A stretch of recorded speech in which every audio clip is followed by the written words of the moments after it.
Assalamualaikum warahmatullahi wabarakatuh. Apa kabar sahabat wakaf dimanapun Anda berada?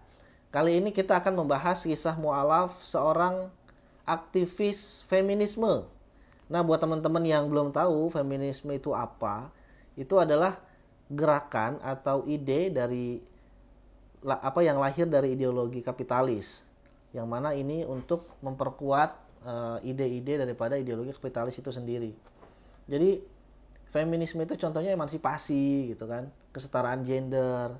Kemudian misalkan di perusahaan-perusahaan ada jabatan yang tidak boleh dikhususkan untuk laki-laki, ya bolehnya untuk perempuan juga. Misalkan laki-laki boleh, perempuan juga boleh gitu. Padahal secara kodrat tidak setara antara laki-laki dan perempuan.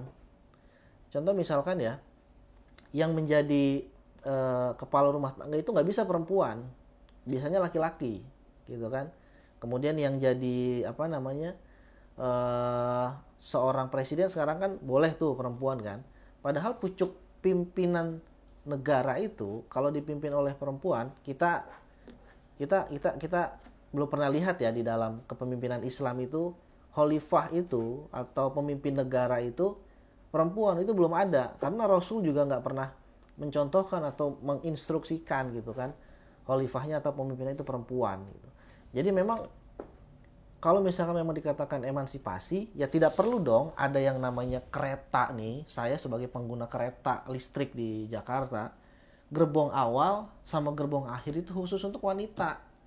Harusnya kan disatuin aja gitu kan.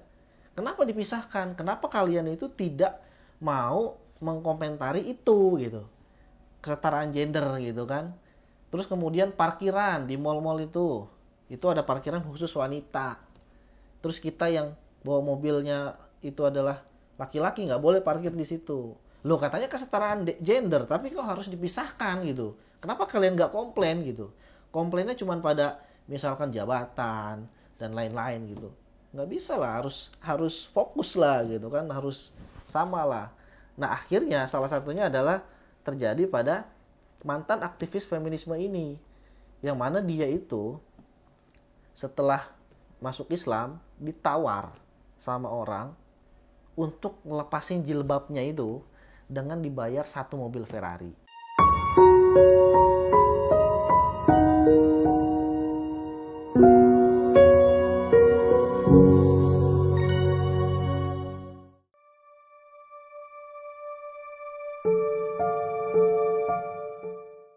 Dr. Sharifah Carlo Al-Andalusia, mantan aktivis feminisme yang masuk Islam, menarik jadi perhatian publik. Jadi instruktur di College of Technology di Kuwait dan seorang pengajar TI atau IT Center di Kuwait, lahir dan dibesarkan di Amerika Serikat. Ia menghabiskan masa kecilnya di berbagai tempat karena ayahnya merupakan anggota militer Amerika Serikat. Sejak remaja, ia sudah aktif dalam gerakan hak-hak perempuan dan merupakan seorang Kristen yang sangat taat. Pandangannya tentang Islam saat itu sangat negatif. Ia mengira perempuan muslim adalah makhluk tertindas yang harus diselamatkan dari budaya yang membelenggu mereka. Ia mengatakan, "Saya berpikir bahwa perempuan muslim itu miskin, hidup tertutup dalam balutan hitam. Suami mereka memukul mereka setiap hari dan mereka tidak memiliki kebebasan. Saya merasa bertanggung jawab untuk membawa mereka keluar dari kegelapan menuju cahaya abad ke-20. Nah, ini juga kan slogan yang digadang-gadang oleh kaum feminisme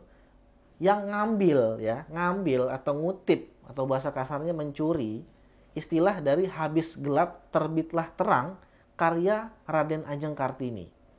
Padahal Raden Ajeng Kartini itu tidak mengajarkan feminisme, tapi Raden Ajeng Kartini itu justru mengajarkan kepada perempuan di Indonesia itu untuk menjadi perempuan sejati, ya, bukan perempuan yang gila emansipasi gitu. Tidak seperti itu. Perempuan itu dibolehkan dalam Islam untuk bekerja.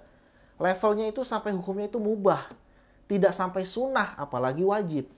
Cuma sampai mubah. Nah, kalau mubah itu levelnya atau dia itu tidak mendapatkan pahala dan tidak mendapatkan dosa juga kalau mengerjakan. Jadi ya nggak ada ganjarannya gitu kan.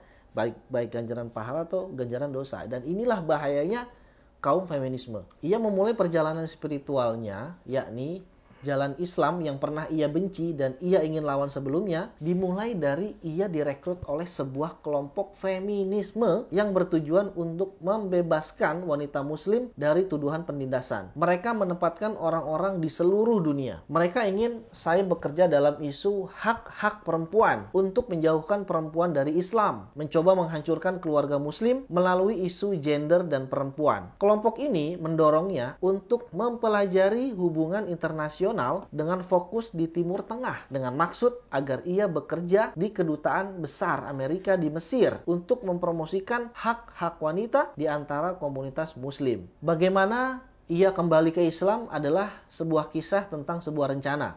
Ia membuat rencana, kelompok yang ia ikuti membuat rencana, tapi Allah Subhanahu wa taala sang pembuat rencana terbaik dan Allah adalah perencana terbaik. Ketika Dr. Syarifah masih remaja, ia menarik perhatian sekelompok orang dengan agenda yang sangat jahat. Mereka dulu dan mungkin masih merupakan asosiasi longgar dari individu-individu yang bekerja di posisi pemerintahan, tetapi memiliki agenda khusus untuk menghancurkan Islam. Itu bukan kelompok pemerintahan yang ia ketahui. Mereka hanya menggunakan posisinya di pemerintahan Amerika untuk agenda mereka. Salah satu kelompok ini mendekati Dr. Syarifah karena ia melihat bahwa Dr. Syarifah pandai berbicara, termotivasi dan sangat mendukung hak-hak perempuan. Ia mengatakan kepada Dr. Syarifah bahwa jika Dr. Syarifah belajar hubungan internasional dengan penekanan di Timur Tengah, ia akan menjamin Dr. Syarifah pekerjaan di kedutaan besar Amerika di Mesir. Ia ingin Dr. Syarifah pergi ke sana untuk menggunakan posisinya di negara itu untuk berbicara dengan wanita muslim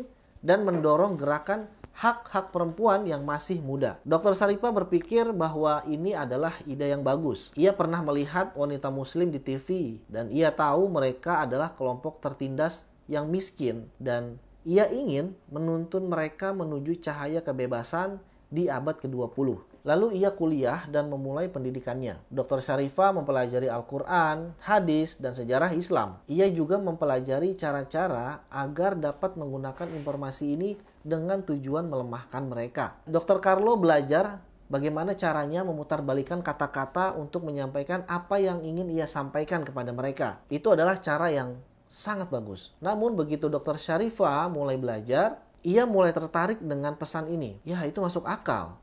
Itu sangat menakutkan. Karena rasa khawatir dipengaruhi Islam, ia mulai mengambil kelas-kelas Kristen. Ia memilih untuk mengambil kelas dengan seorang profesor di kampus karena ia memiliki reputasi yang baik dan sang profesor memiliki gelar PhD dalam teologi dari Harvard University. Saat itu, ia merasa berada di tangan yang tepat. Ya, tetapi bukan karena alasan yang ia kira. Ternyata profesor ini adalah seorang Kristen Unitarian. Ia tidak percaya kepada Trinitas atau ketuhanan Yesus. Kenyataannya, ia percaya bahwa Yesus adalah seorang nabi, sama seperti keyakinan Islam. Ia membuktikannya dengan mengambil Alkitab dari sumbernya dalam bahasa Yunani, Ibrani, dan Aram, kemudian menunjukkan di mana saja Alkitab telah diubah. Saat Dr. Syarifah menyelesaikan kelas ini, ia merasakan keyakinan terhadap agamanya telah hancur. Perlu diketahui bahwa Dr. Syarifah dibesarkan sebagai anak yang manja. Ayahnya adalah seorang komandan di Angkatan Darat Amerika. Ayahnya memiliki jabatan, gelar, uang, dan rasa hormat. Apapun yang ia inginkan, ayahnya selalu memberikannya kepadanya. Jadi, ketika Dr. Syarifah menjadi seorang muslim, ia ingin melaporkan dengan penuh semangat. Ayah, saya menjadi seorang muslim, kata Dr. Syarifah. Namun, reaksinya sangat mengejutkan. Kemudian, ayahnya mengatakan, apakah kamu gila? Apakah kamu kehilangan akal sehatmu? Apakah kamu dicuci otaknya? Ayahnya tahu jika Dr. Syarifah itu adalah anak yang manja. Dan ayahnya berpikir bahwa jika ayahnya memutus semua akses keuangan dan fasilitas, Dr. Syarifah akan kembali kepadanya. Kemudian ayahnya tahu sejak kecil bahwa ia sangat menyukai mobil balap. Suatu hari, ayahnya pulang ke rumah dengan sebuah mobil Ferrari berwarna merah muda. Tetapi saat itu ayahnya berkata, jika kamu menginginkan mobil ini, lepaskan jilbabmu. Kemudian Dr. Syarifah tidak bisa mempertimbangkannya. Dr. Syarifah mengatakan, bagaimana mungkin saya menukar akhirat saya dengan sebuah mobil? Itu sangat tidak sepadan. Akhirnya, seluruh keluarganya, terutama ayahnya, tidak mengakuinya sebagai keluarga untuk beberapa saat atau untuk beberapa waktu. Setelah itu, kampus mengeluarkannya. Kelompok yang dulu ia ikuti juga menolaknya, dan ia merasa benar-benar sendirian. Tapi faktanya, tidak pernah benar-benar sendiri. Karena apapun yang terjadi, Allah selalu bersama kita. Dan Allah selalu mengawasi, merawat, dan melindungi kita. Dr. Syarifah mengatakan, Subhanallah, Allah menciptakan saya sebagai pribadi yang kuat. Dan dengan pertolongannya, saya mampu melewati itu semua. Sekarang, Alhamdulillah hubungan Dr. Syarifah dengan ayah sudah sangat baik. Jadi para sahabat wakaf, terkait dengan feminisme ini, memang itu dimanfaatkan oleh kaum-kaum kapitalis ya. Kaum-kaum yang menyembah dan memuja uang. Kaum-kaum kapitalis ini bersekongkol dengan para pemuka-pemuka agama, tapi terutama selain Islam, ada juga yang Islam. Karena memang mereka itu meminta legitimasi dari beberapa pemuka-pemuka agama yang terkenal dari kalangan non-muslim, ya, dari kalangan Kristen, oknum ya tepatnya seperti itu. Karena saya yakin seorang Kristen sejati pasti dia tidak akan mencelakai saudaranya, seperti itu ya. Nah, jadi kaum feminisme ini memang sangat-sangat pintar dia ya. Ya mungkin bisa dikatakan yang pernah viral ya melalui Gita Savitri yang ingin child free, kemudian Cinta Laura yang ingin tidak memiliki anak.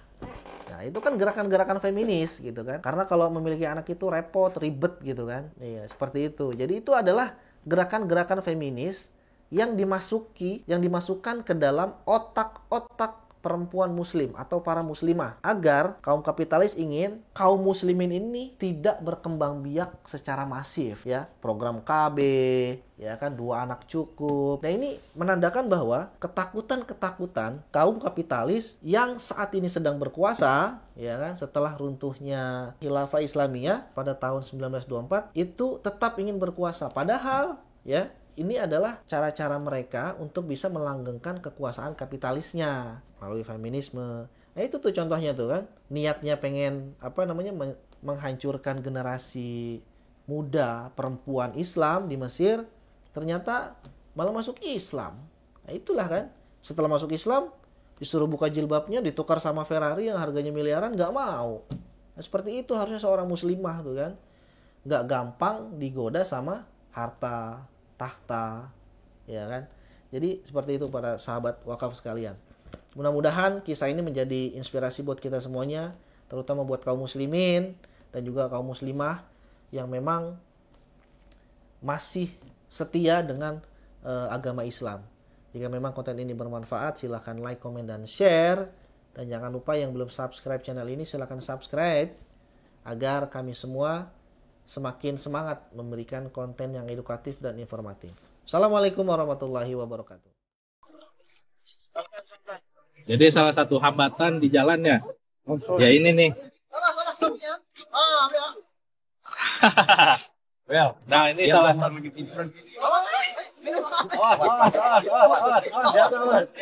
Hampir aja nih kawan kita jatuh ke sungai. Jadi memang salah satu hambatan kita itu kalau masuk ke pedalaman ya seperti ini salah satunya. Belum lagi kayu-kayu itu pada muncul dari dasar sungai. Jadi memang perlu kehati-hatian dan tingkat risikonya juga tinggi, besar ya.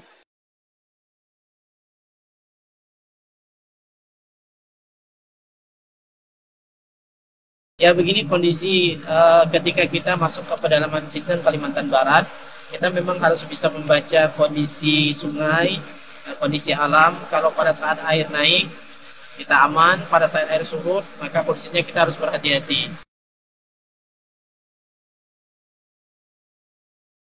Pada siang hari ini kita akan berangkat menuju Desa Mentatai. Dalam perjalanan insya Allah bisa ditempuh nanti bersama dengan tim kurang lebih 6-7 jam. Pada malam hari nanti kita akan bertemu dengan warga umat Islam yang ada di pedalaman Desa Mentatai.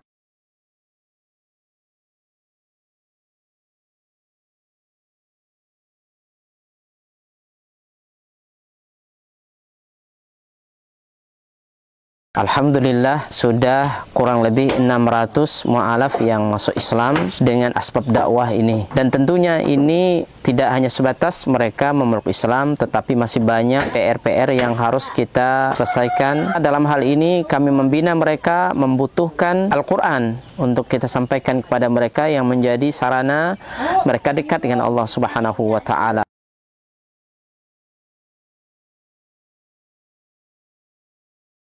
Kami berharap dan mengharapkan bantuan dari seluruh kaum muslimin untuk mensupport dakwah ini dengan berwakaf Al-Quran di Badan Wakaf Al-Quran. Luar biasa.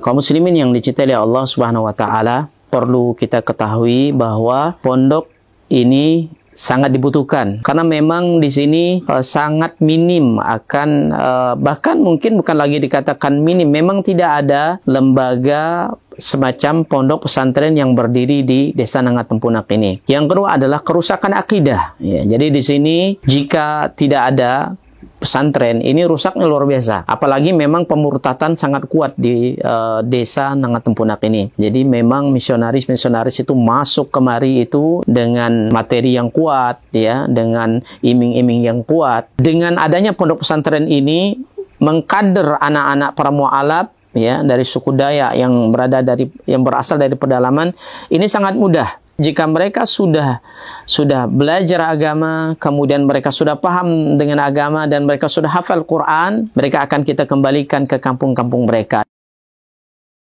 Kita sekarang sambil melihat lahan atau tanah yang akan kita bebaskan untuk pembangunan atau perluasan pondok tahfiz Quran Cahaya Tempunak.